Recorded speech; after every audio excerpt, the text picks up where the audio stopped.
Alright everybody, welcome back. I'm going to get this video started by breaking down the plywood into the sizes I need for the drawer boxes.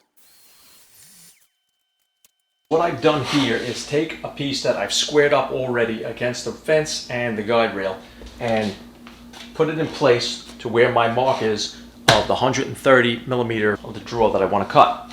So what I'm going to do is just put this in here like this against the fence. And this is my other fence that I made. And then what I can do is drop down the rail and make rip cuts that are all consistent with the 130 that I need. So basically what I'm going to do is make one, move it out of the way, slide the piece in, hit it into this corner again, making sure I'm squared up, bring it down. And this is just like having a table saw with a rip fence. Being that these are small enough at this size, this panel, I don't need to break out the parallel guides. I can do it right here just by using this simple jig.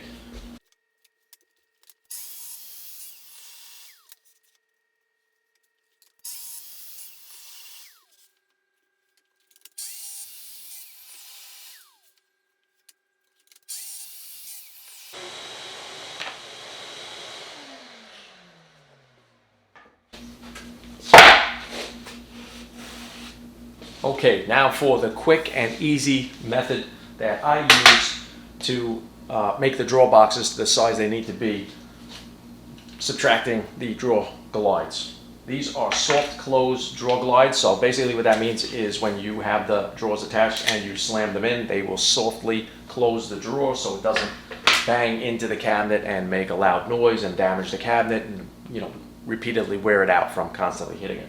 So I hope you guys like that little tip that I just gave you. If you have an MFT and you're not using a table saw like me and you're using the track saw, square it up like that and make that this little scrap piece here. That's kind of like making a rip fence on a table saw. If you look at these, there is no variation here. Look at this. This 12 pieces all cut exactly as if I ran these through a table saw against a rip fence. I mean, it's incredible. Okay, so let's talk about the simple math. I have a drawer box opening from side to side of 463 millimeters wide.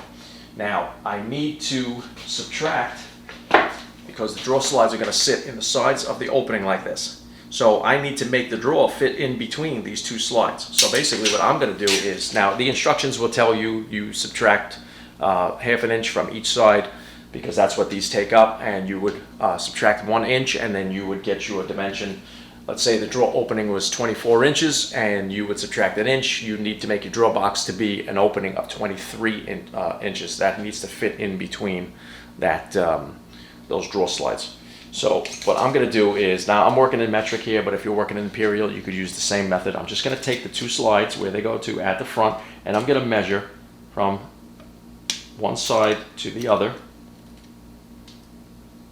And I'm coming up with 23 millimeters. So now they're saying half an inch in the instructions on each side, and that would equal 1 inch. But now when I put them together like this, it's only coming out to 7/8 in imperial, so that's not an inch. So that could screw you up a little bit. So always take your drawer glides that you're using, butt them up together real tight, and measure them up. And I got 23. Now I did that with all of the drawer slides. I have 3 drawers. They all came out to 23 millimeters like that. So I had a 463 millimeter opening from side to side of the drawer. I subtracted 23 millimeters, which was the two together, and I came up with 440. So now I know that I have to make the width of the drawer box 440 millimeters. Now how am I going to do that? Well, it's easy. I'll show you in 1 minute. First, I want to talk about the length. These are, and they will tell you on the packaging that I'm using 20-inch drawer slides, and that's because I have full base cabinets for this island. I have a 23¼ inch opening depth from front to back.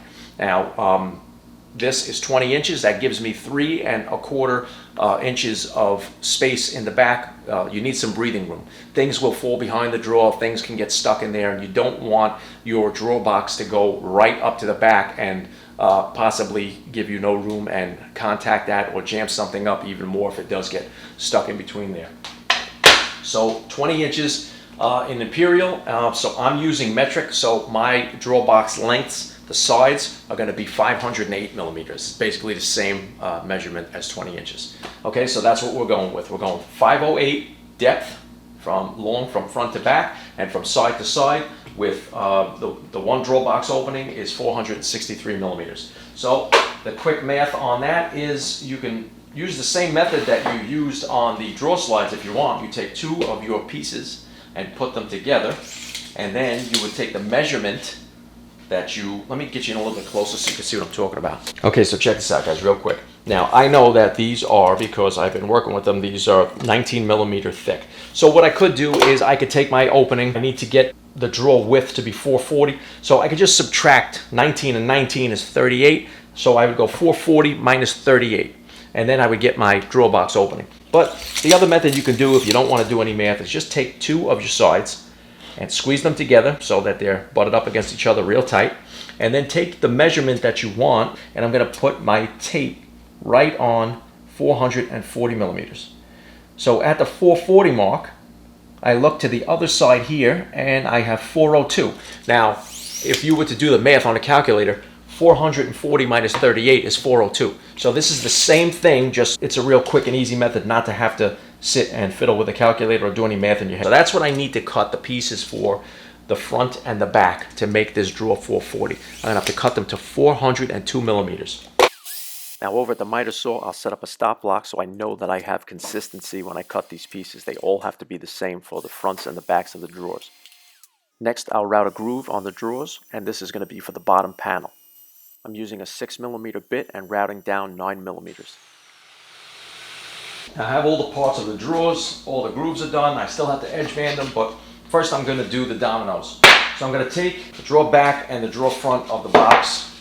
These have to be placed in between the sides, and that is for shear strength. You could do this with pocket screws. I'm going to use dominoes. If you were to put the joint like this, with the drawer front in front of the side, then when you pull on the drawer, you're putting stress on that drawer. And then what happens every time you pull a drawer in and out, it's going to create more and more stress, and it's going to come apart. That's why we make drawers with the sides encasing the front and the back, so that now when you pull on the front of the drawer, when you have either your pocket screws and glue or your domino through here, or regular screws, however you're going to join these dowels, however you're going to do it, when you pull on the front, you're pulling the whole drawer, and your shear strength is across the joint. A couple of things I'm going to do here. If you're going to do pocket screws, then you don't really have to mark anything except for just put a little spot where your pocket screws are going to go. They're going to go on the front here, then they're going to go on the back facing out. This way you hide them. This drawer front will go on, it will hide the pocket screws, and in the back will be encased in the back of the cabinet, so you won't have to worry about that. I'm going to make a mark for myself for reference because I'm going to use the dominoes. So what I just need to do is mark the face of where the plate is going to sit on the domino. And the way I'm going to do it is just right down the center here. Now this is just a reference mark, so I know where the plate is going to go. I don't have to worry about lining up the lines because I'm going to be using the accuracy of the domino plate that has the end stops on it. So this is just for my reference of where the domino plate's going to sit. We're going to be using a 5x30 domino on this because it's plywood. So I'm going to be plunging in 15 and 15, and that's going to allow me to not blow through the side because this is a 19 millimeter board. So if I go in 15, I'm still going to have plenty of room. I could go in 12. If I go in 12 and then I go 28 in here, then I definitely won't blow through. So I could do that also. But since I have 19 millimeters, I'm going to work with 15 and 15 there. Now I'm plunging my mortises with the domino here, and the reason I made those marks is so that I know where to put the face of the domino plate. As you can see here, I'm plunging down into the face of the sides of the drawers. Now, if I didn't make the mark and have that on the edge of the plywood, then I would make a mistake and plunge in horizontally, and that would be wrong, and then I would ruin that workpiece.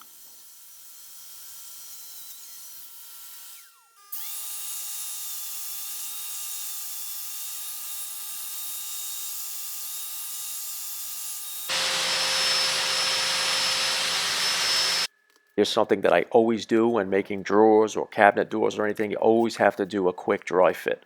It'll also help you to measure for the bottom panel for your drawers. Now I've edge banded the tops of these drawers off camera just to save a little time, and you've seen me do it before. I use the iron-on edge banding, and I'm just using my router with the attachment to trim the edge banding there.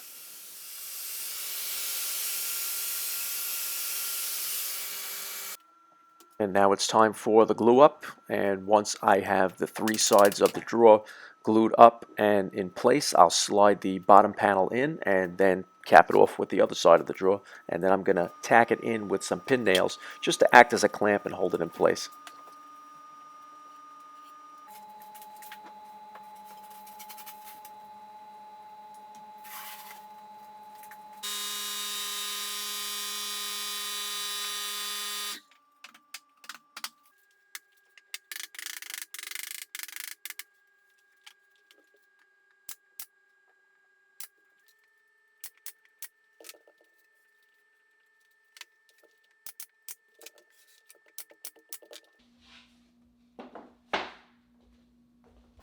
Now it's time to install the drawer slides. So first thing I do is lay the cabinet on its side and then disconnect the slides from the part that goes on the carcass to the part that goes on the drawer itself. Then I install the glide in the carcass, and you need to go 1/16 of an inch back from the edge of the carcass when you're installing these. Now make sure you follow the manufacturer's instructions when doing this.